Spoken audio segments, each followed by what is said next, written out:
கதைகளை பேசும் விடியழகே, எதை நான் பேச என் உயிரே. வணக்கம் நண்பர்களே.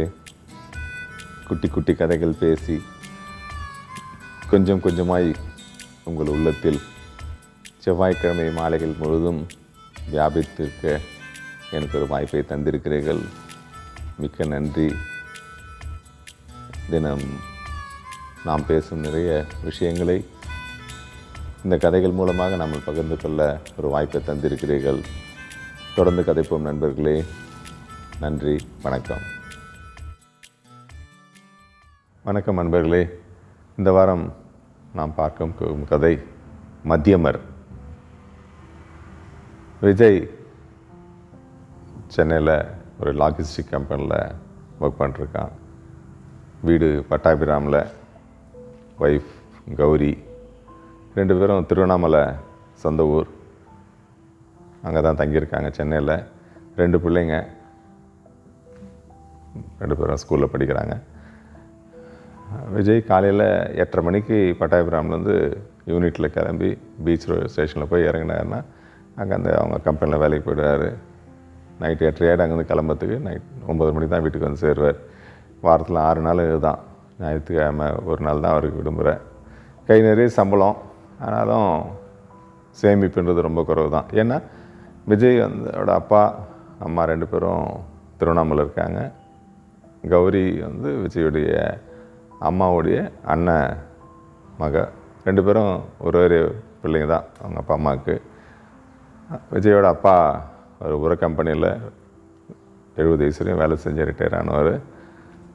அதே மாதிரி கௌரியோடைய அப்பாவும் ஒரு மல்லாட்டை கம்பெனியில் வேலை செஞ்சு ரிட்டையர் ஆனவர். மல்லாட்டைன்னா திருவண்ணாமலை சைட்லலாம் மணிலா பயிரை சொல்லுவாங்க.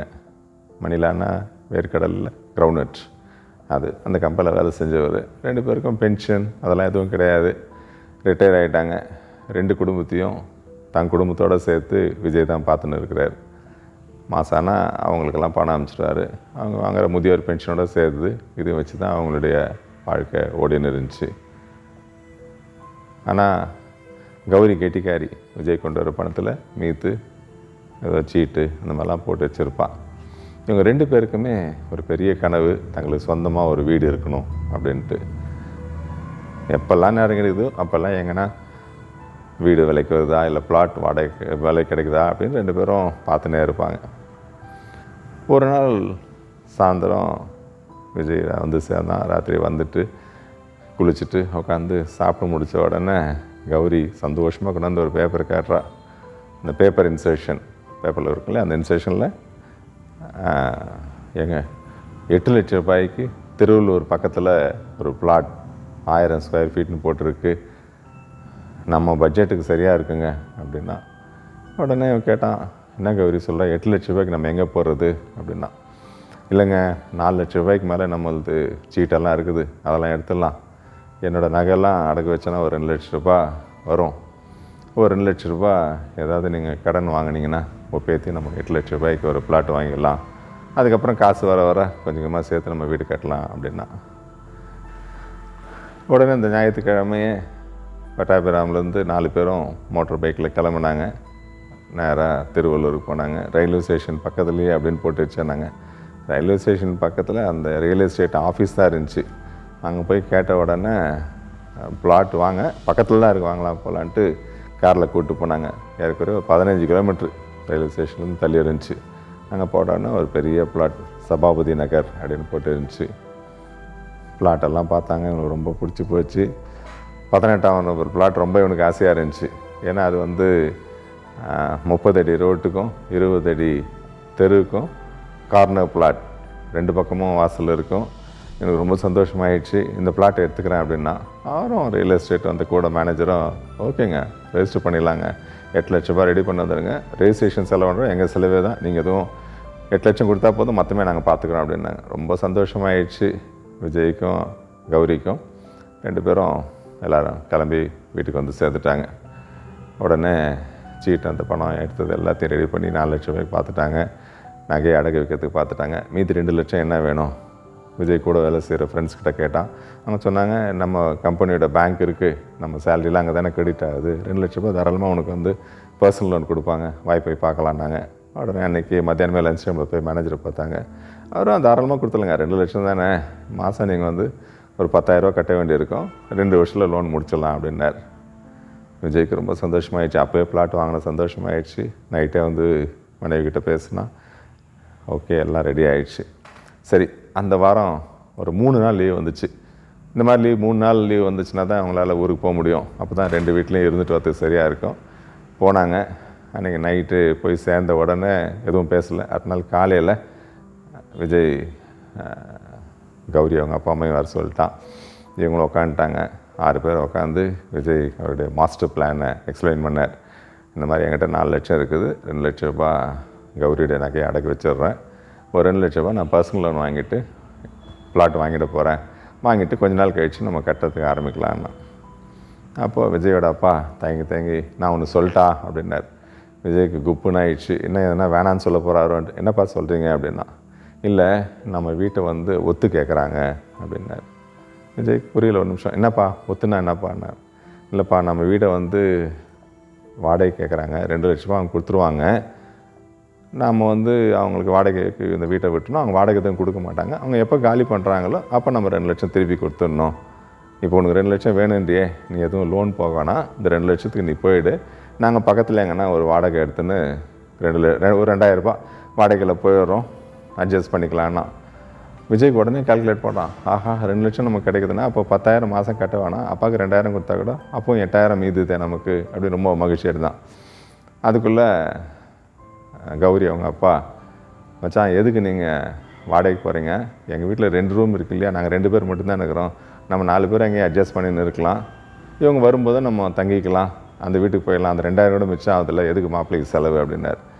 ஆஹா, எல்லாம் நல்லா ஒத்து வருதே அப்படின்னு விஜய்க்கு ரொம்ப சந்தோஷம். உடனே அன்றைக்கே அந்த ஒத்து கேட்டவர் போய் பார்த்தாங்க, அக்ரிமெண்ட்லாம் எழுதினாங்க. 2 லட்சம் அவர் கேஷாக கொடுத்துட்டாரு.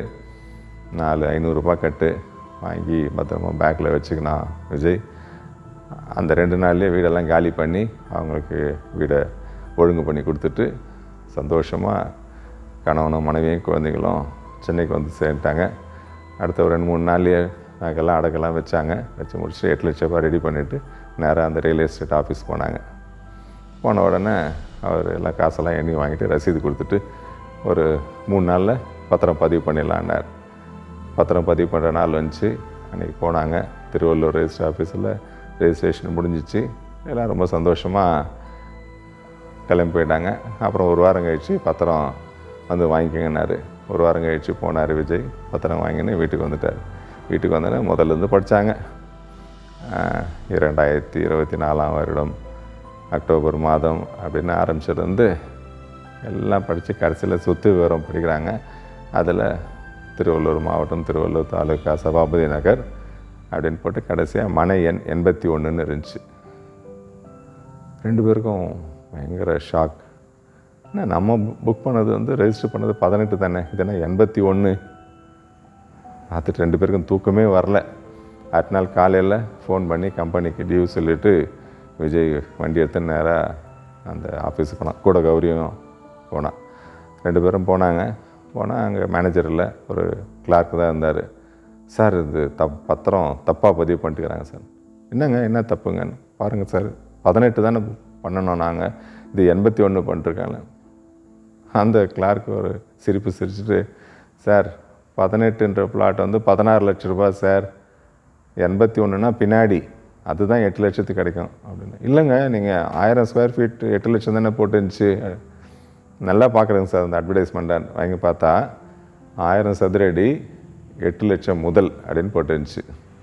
8 லட்சத்துலேருந்து நாங்கள் விற்கிறோங்க, அது கரெக்டு தான். நீங்கள் 81 நம்பர் பிளாட்டுக்கு 8 லட்சம், அப்படியே முன்னாடி வர வர கொஞ்சம் விலை ஏறிடும். 18 நம்பர் பிளாட்லாம் ஃபஸ்ட்டு ரோங்க, அதனால் உங்களுக்கு அது 8 லட்சம் கிடைக்காது, 16 தான்னார். 2 பேருக்கு என்ன சொல்லணும்னு தெரில. சரிங்க அங்கே போய் பார்த்துட்டு வரலாம் வாங்க அப்படின்னார். போய் பார்த்துட்டு வாங்க அப்படின்னார் அந்த கிளார். காரு அப்படின்னார். காரெல்லாம் முதல் முறை வரவங்களுக்கு தாங்க, இப்போ நீங்கள் தான் வண்டியில் தான் வந்திருக்கீங்க, போய் பார்த்துட்டு வாங்கன்னார்.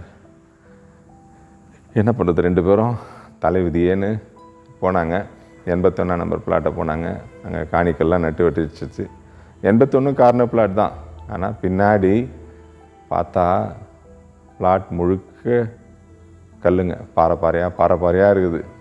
அதை பார்த்த உடனே 2 பேருக்கு அழுகியே வந்துடுச்சு. கௌரி அழவே ஆரம்பிச்சிட்டா. ஏங்க இவ்வளோ கல் இருக்கிற இந்த பிளாட்டை நம்ம என்றைக்குங்க சீர் பண்ணி நமக்கு என்னைக்கு கட்டுறது அப்படின்னா, என்ன பண்ணுறது, தங்களுடைய தலைவிதி என்ன வந்துன்னே 2 பேரும் அங்கேருந்து கிளம்பி நேராக வீட்டுக்கு வந்து சேர்ந்துட்டாங்க. ஒரு வாரம் ஏதோ சோக நிகழ்ச்சி நடந்த மாதிரி 2 பேரும் எதுவுமே பேசிக்கல. வீடே அமைதியாக இருந்துச்சு. பிள்ளைங்களுக்கு புரியல, ஏன் அப்பா அம்மா ஒன்றும் பேசிக்கல, அமைதியாக இருக்கிறாங்க அப்படின்னு ரொம்ப அமைதியாக இருந்தாங்க. அந்த வாரம்லாம் போச்சு. சனிக்கிழமை சாயந்தரம் விஜய் வீட்டுக்கு வரும்போது நீட்டாக ஒரு கடப்பாரை எடுத்துன்னு வந்தான். ஒரு பக்கம் நல்லா கூராக இருந்துச்சு, ஒரு பக்கம் பட்டையான ஒரு கடப்பாரை. அதை பார்த்த உடனே கௌரிக்கு பயமாயிடுச்சு. ஏன்னா எதுக்குங்க இது அப்படின்னு கேட்டாங்க. இல்லை வேலை இருக்குது அப்படின்னு சொல்லிட்டு அதை பேப்பரில் சுற்றி இருந்துச்சு, அப்படியே கொண்டு போய் பின்னாடி வச்சுட்டான். கௌரிக்கு ஒரே பயம், என்ன ஏதாவது எக்கு தப்பாக என்ன போய் ரியல் எஸ்டேட்காரன் என்ன அவர் பண்ணிவிடுவாரா, எதுக்கு இவர் இந்த மாதிரி கிடப்பாறை வாங்கியிருக்கான்னு ரொம்ப பயத்தோடு பார்த்துன்னு இருந்தான். காலையில் 6 மணி எழுந்துட்டான். வழக்கமாக ஞாயிற்றுக்கிழமைன்னா 8 மணி வரையும் தூங்குகிற விஜய் அன்றைக்கி 6 மணிக்கெலாம் எழுந்துட்டான்.